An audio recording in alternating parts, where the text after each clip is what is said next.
You know, you said something, and this always struck me, is people will spend like 6 months, 9 months, a year planning their 2-week vacation. They will not spend 10 minutes researching eternity. And that is mind-boggling. Yeah, most men will spend more time investigating the new car they're going to buy and going through, going on the internet and searching out, who said what about this car and the consumer guides and all that, how many miles it gets to the gallon, blah, blah, blah, all this. But exactly what you said. I have family members who will say, I don't have time to look into all that. Really? You don't have time to investigate eternity, but you got time to watch another episode of Family Guy, or 24 or 23 or 25, whatever, whichever one you watch. Right. I think there's so much that's taken for granted on an everyday basis, because there's sometimes where I would just look up into the night sky and just the profundity, if that's an actual word, it is now. Of thinking like, we're on this rock, just floating around in outer space, and so it's like, what are we doing here?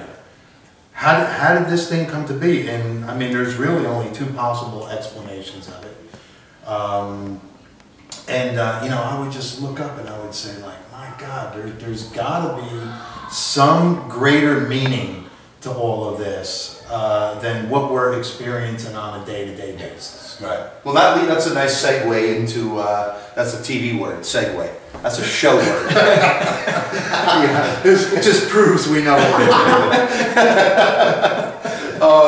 a nice segue into, let's talk a little bit about, how can you guys, somebody might be watching this and they're thinking this, how can you guys sit around that table having never seen God, never been to heaven, you don't know there's an eternity?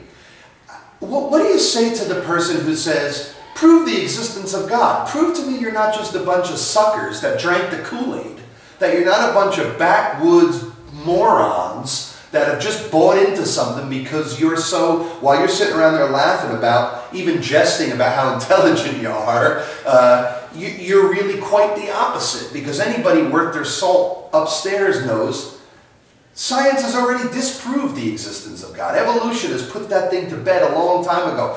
Without getting into all that initially, how do you know there's a God, George? All right. For me, I didn't, come easy into Christianity. I had to look at all the historical evidence, the manuscript evidence, the historicity of the Bible, the archaeological evidence. It wasn't a simple thing for me. It wasn't blind faith. I'm not a faith guy. Right. I mean, I'm sorry. I'm just not that way. And people talk about, oh, you got to have faith. You don't. You really don't. When you start to really break it down, there's so much evidence that you can find from archaeological, and like I said, the manuscript, the historicity, everything about the Bible that just comes out true. And the big thing for me was, people talk about, oh, those guys, they wrote the Bible so they could have power. They just wanted to control everything. Well, wait a minute. The guys, the apostles, okay, every one of them, except John, who died on an island, banished, every one of them died a martyr's death.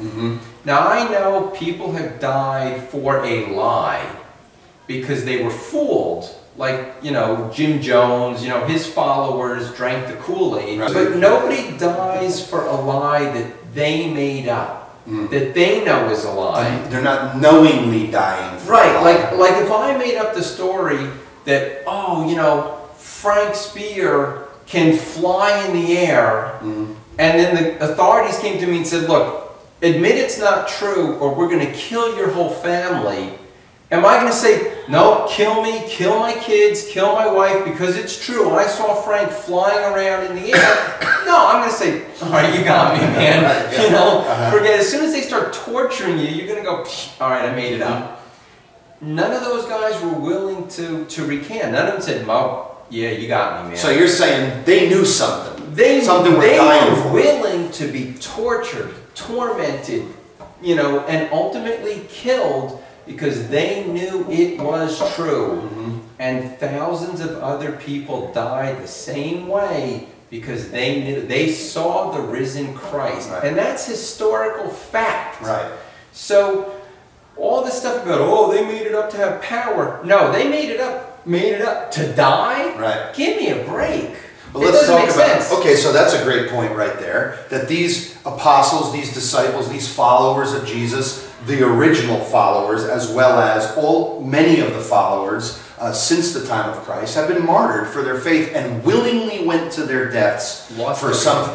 Who's going to do that for a lie? Unless they're insane. And were they all insane? Were they all hallucinating the same hallucination at the same time? Did they all see the resurrected Jesus in some kind of a dream or some kind of a fantasy? Of course not. All right, so we talked about that a little. What about Mike? Let me just jump in here with you. If somebody asks you, Mike, how do you know there's a God?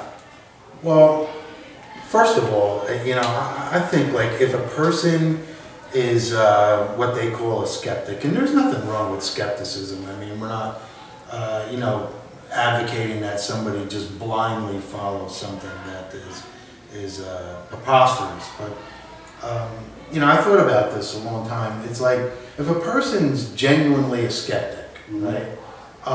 You would be actually hard pressed to even prove that you're George Lucas.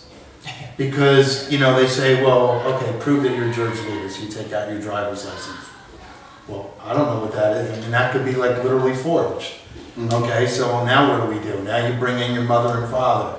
Yes, this is my son. This is George Lucas. Well, I don't know. I never saw these people before in my life. So how do I know? Once you start heading down that road, okay, and to prove beyond a shadow of a doubt that there is a God, it's interesting. Have you guys ever saw the, what was that movie with the Carl Sagan movie?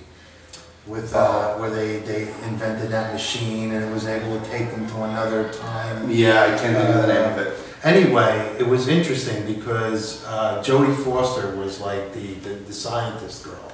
And then there was like another like younger preacher dude that was in there, and he was kind of like the hip modern guy and everything. You know, and he was coming from the whole faith standpoint. And it was very, very cool scene in one because she's very analytical, you know, very much from the whole scientific angle of this thing. And they're out on a balcony one night, and you know, the whole subject of faith starts to come up. And he looks at her and he says to her, you know, because her dad had passed away when she was like a very young girl.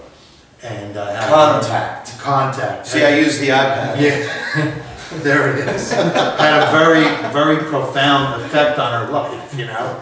And great line in the movie. He looks at her at one point and he says, he goes, "Let me ask you a question." He said, "Did you love your dad?" And she gets real quiet and stuff like that. And she said, "Oh, you know, I love my father, you know." And he looked at her and he said, "Prove it." Wow. Yeah. You know, so, you know, there's things that I think, although, you know, I do believe that there's overwhelming evidence, you know, that the world has been created by God, that the scriptures are, you know, God-breathed, you know, written by the Holy Spirit, and we can talk about all of that. But there's also, it gets down to like sometimes, if you strip all that stuff away, it gets down to just, does a person want to know the truth? Right. Is their heart open to know the truth? One way or the other. Let the dice roll, you know, whatever it lands on, you know, but am I willing, am I open enough to say, like you did, like, okay, let me examine this thing on both sides and see what is the truth. Because if a person's, that's ultimately what I think it comes down to. Because if a person's heart isn't right, man, you can open up the scriptures and go bing, bang, boom, you know? Yeah. And they're going to come up with something that says, yeah, but what about this? And what about that?